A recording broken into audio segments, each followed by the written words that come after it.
Hey, what's going on, everyone? Today is Thursday, February 27th, 2025. I'm just going over a trade that I did yesterday, Wednesday, February 26th, 2025. Actually did a couple trades. So I just want to go over those and let you know how they went. So I'm just going to go to my page. As you all have heard me say before, I'm not a financial advisor. I do this for educational and entertainment purposes and just to encourage people of what's possible and make it known of what's possible, because a lot of people don't know about investing and trading. So yesterday had an interesting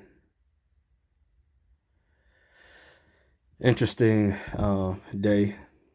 I bought SPY. As y'all know, I usually trade the ETF SPY. SPY, strike price, strike, because I wanted to hit this price. This is a call, so I wanted to go up to this price and go past this price. It becomes more profitable if it does. As you can see, the date, February 26, 2025. As you can see, I bought 23 contracts for an average price of $1.28 at 9:35 a.m. Eastern Time on the 26th of February. As you can see now, I sold those contracts, all of them, all 23, for more. So the value went up $1.86. I sold them at 9:51 a.m. Eastern Time, same date, same contracts, 598 strike price, call. Actually got stopped out. It went against me. So let's look into the chart. So as you can see, these are 1 minute candles.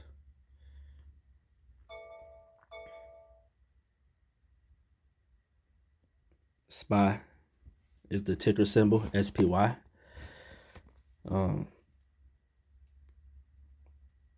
price is currently moving because it's actually Thursday, but I'm reviewing my trade for Wednesday.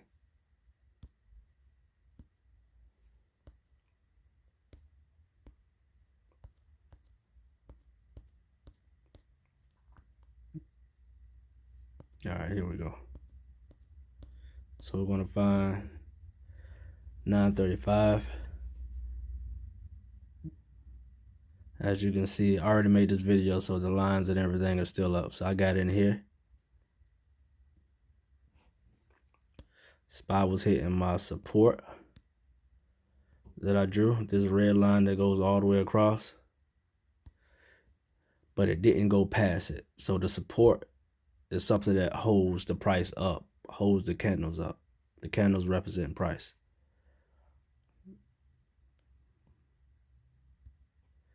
So these almost had an even bottom.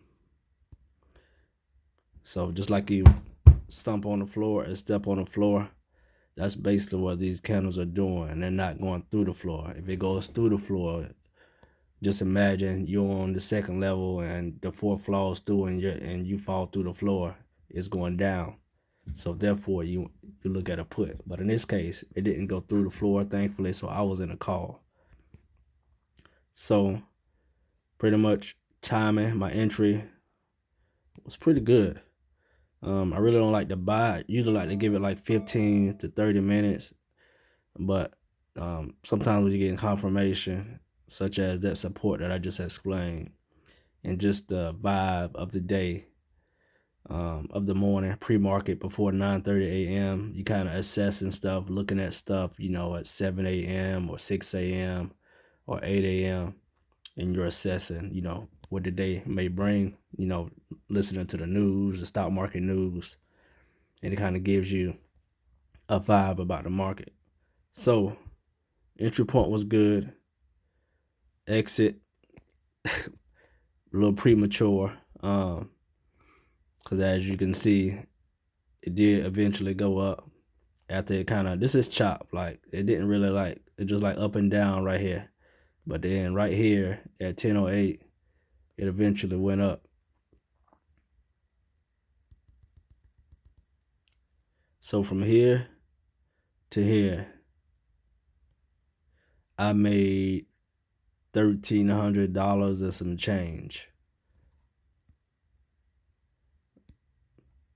So from 9:35 to 9:51, 16 minutes, I made over $1,300.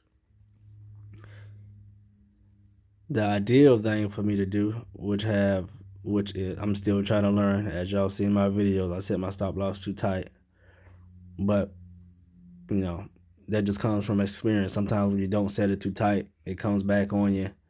You lose money, you lose profit, or you lose money. Either one. So the ideal thing would have been let this candle play out for 1 minute, because you see after 1 minute, the next minute, 2 green candles. So the ideal thing, I'm gonna show you what I should implement, which I know, but I just don't practice it. If this candle right here, this small, let me zoom in. If this small red candle right here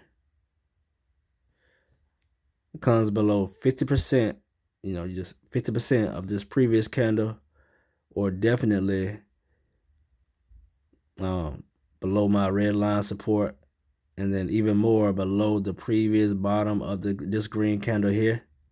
If that red candle was to come below that,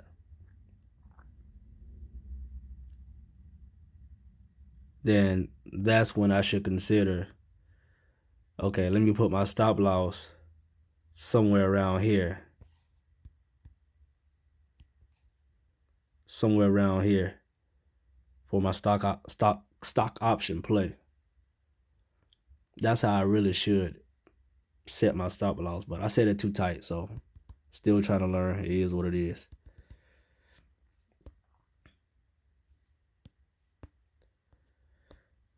So 16 minutes, $1,300.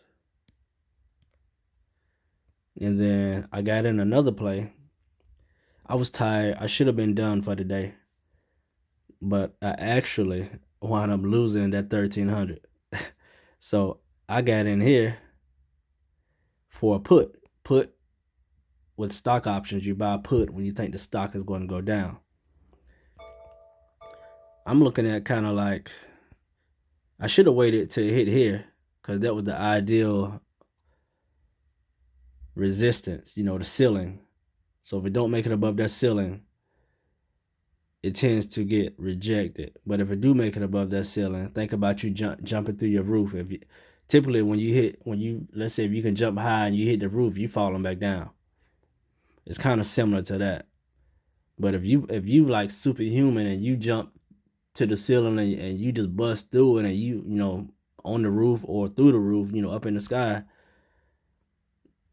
that's like good momentum, and you're gonna look at this stock like, dang, like it made it through the resistance. It made it through this red line that I drew here, based off previous history to the left side of the stock chart, if you zoom out. So that would have been the place to get in a put right there, and I'll show you why. Because it wound up falling later on while I was at work, not paying no attention. So from here, getting in the put, thinking it was going to go down, it did not. It went up, and here I got out and lost like almost $1,400. So yesterday I ended up pretty much flat. So not what you want, but at the same time, I'm kind of proud of myself, because I recognize, hey, I just lost everything I made. I don't want to lose the $4,000 that I made yesterday on Tuesday.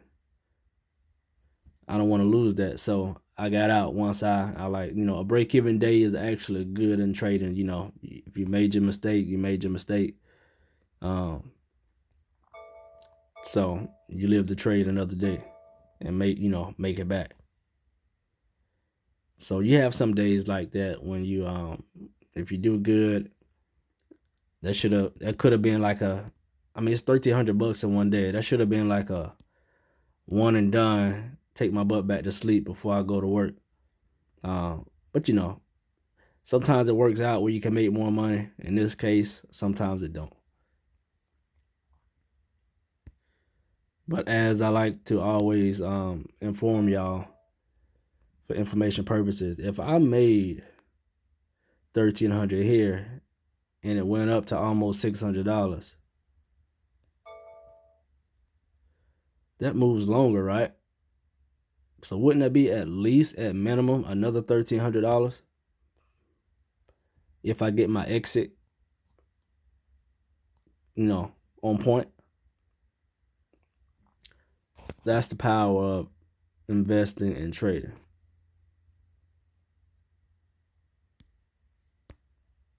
So I'm gonna show y'all how my put wasn't a bad idea, just wrong timing. Cause I'm gonna zoom out. Let me change. I'm gonna scroll down, find 1 minute, change that to 5-minute candle. So right now each candle is worth 5 minutes, and then the next candle start with the new 5 minutes. So I got him, I put here. This wouldn't have been a bad put because it came down. So that wouldn't have been a bad entry right here.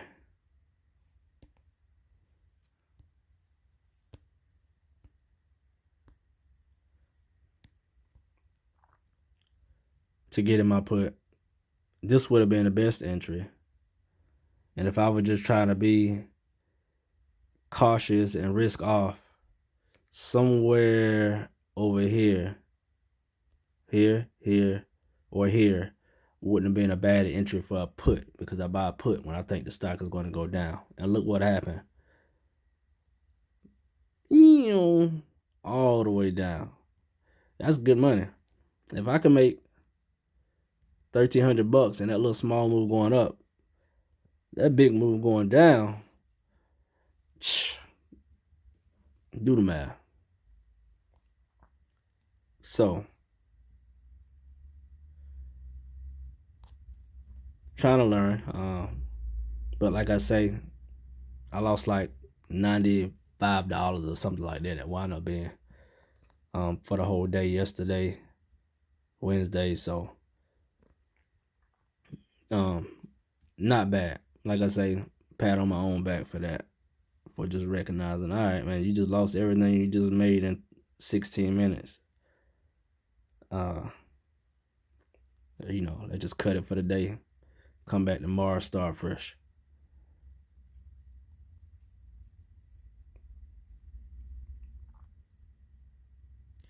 So that's pretty much it for Wednesday yesterday. It's days like that. Win, lose, or draw. A draw and a win is what you want, especially a win more so, but a draw, you'll take those. All right, man. Y'all have a good one. Happy trading. Hope you're learning a little bit just by watching the videos. Because I know I do these for me also to go back and look at my trades, because you trade so much, you won't remember everything. I won't remember everything or every trade in my thought process during the trade. So I can go back to these videos and kind of understand how I was thinking or what I was saying, what I was feeling, so.